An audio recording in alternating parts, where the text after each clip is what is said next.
നിങ്ങളുടെ favourite shows ഇനി ഒരിക്കലും മിസ്സാവില്ല. ഇപ്പോൾ C5 കാണും നിങ്ങളുടെ ഫേവറേറ്റ് ഷോസ് തികച്ചും സൗജന്യമായി. ആകാശത്തിലെന്നല്ല, പാതാളത്തിലായാലും നിന്നെ തേടി വരും.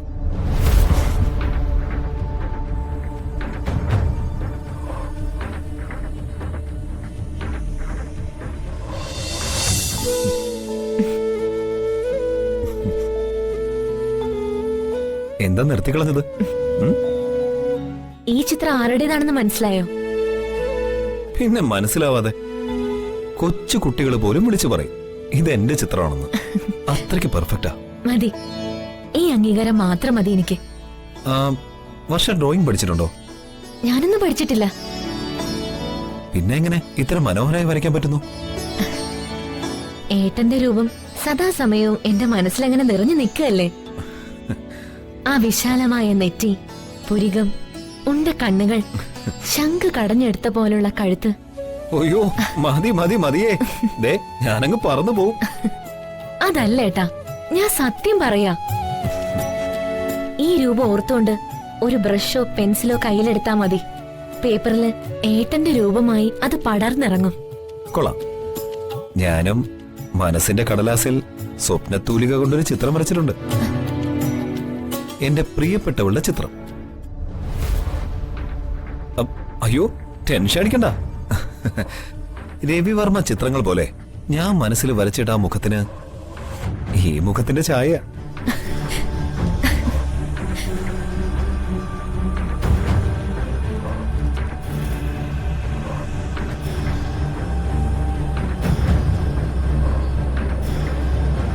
പക്ഷേ വർഷയുടെ ജന്മസിദ്ധമായ കഴിവ് കണ്ടിട്ട് എനിക്ക് ആശ്ചര്യം തോന്നുന്നു.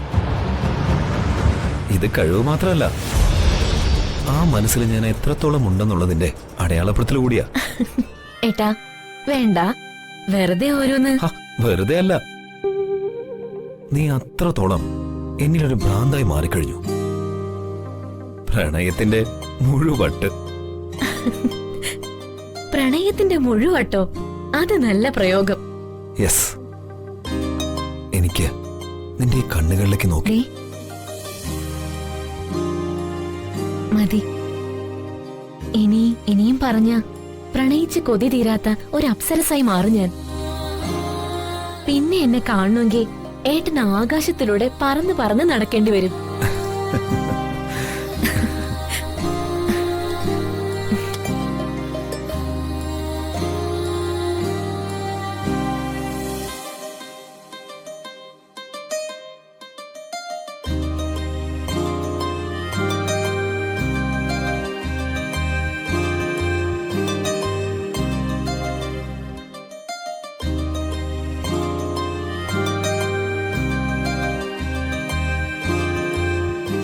ആകാശത്തിലെന്നല്ല, പാതാളത്തിലായാലും നിന്നെ തേടി വരും.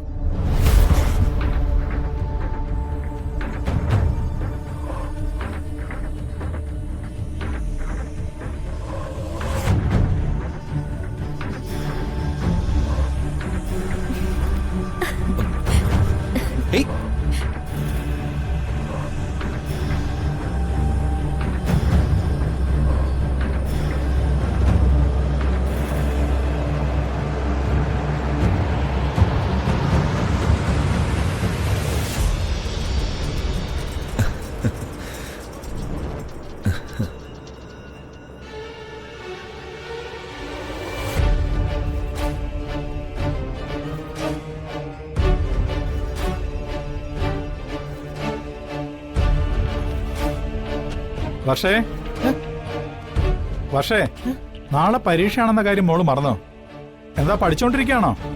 വർഷേ, മാധവ, നീ ആരെയാ വിളിക്കുന്നേ? നാളെ പരീക്ഷയാണെന്നുള്ള കാര്യം അവള് മറന്നിരിക്കുക. ആ വർഷ ഇതെവിടെ പോയി ചന്ദ്രു?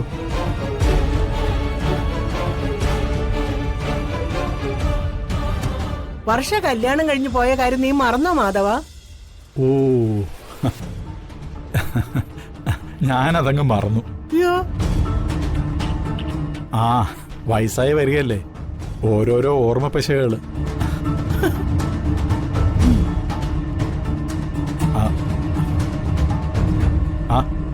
നീ പേടിക്കൊന്നും വേണ്ട, പെട്ടെന്നൊരു ഓർമ്മ പശക് വന്നു, ഇപ്പൊ അതങ്ങ് മാറി. വർഷയുടെ വിവരം വല്ലതും ഉണ്ടോ? അവള് വിളിച്ചായിരുന്നോ? ഇല്ല, ഉം. വർഷ ഇങ്ങോട്ട് വിളിക്കാറില്ല. ഇവിടുന്ന് ആരും അങ്ങോട്ടും വിളിക്കാറില്ല. അങ്ങനെ കൂടുതൽ വിളിക്കാനൊന്നും വേണ്ട. വിക്രം എപ്പോഴും തിരക്കില്ല. കമ്പനിയുടെ മാർക്കറ്റിംഗ് ഡിവിഷന്റെ ചുമതലയുള്ള വർഷമോളും തിരക്കിലായിരിക്കും. ശരിയാ, കൂടെ കൂടെ വിളിച്ച് ശല്യം ചെയ്യാതിരിക്കുന്നതാണ് നമുക്ക് ചെയ്യാൻ പറ്റിയ ഉപകാരം. അതെ. വിവാഹം കഴിഞ്ഞു പോയിട്ട് അവളെ വീട്ടിൽ പോയി കാണാനോ അവളുടെ വീട് കാണാനോ പറ്റിയിട്ടില്ല. അതിനിപ്പോ അങ്ങോട്ട് പോണമെന്നില്ല. വർഷയ്ക്കൊരു വീഡിയോ കോൾ ചെയ്താൽ മതി. അവളോട് സംസാരിക്കുകയും ചെയ്യാം, വീടും കാണാം.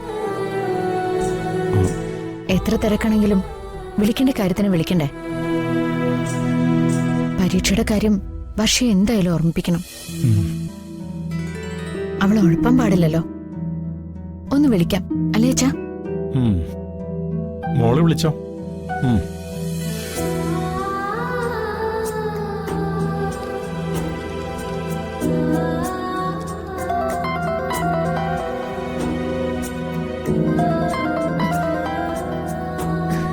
വന്ദനേച്ചിയാണല്ലോ.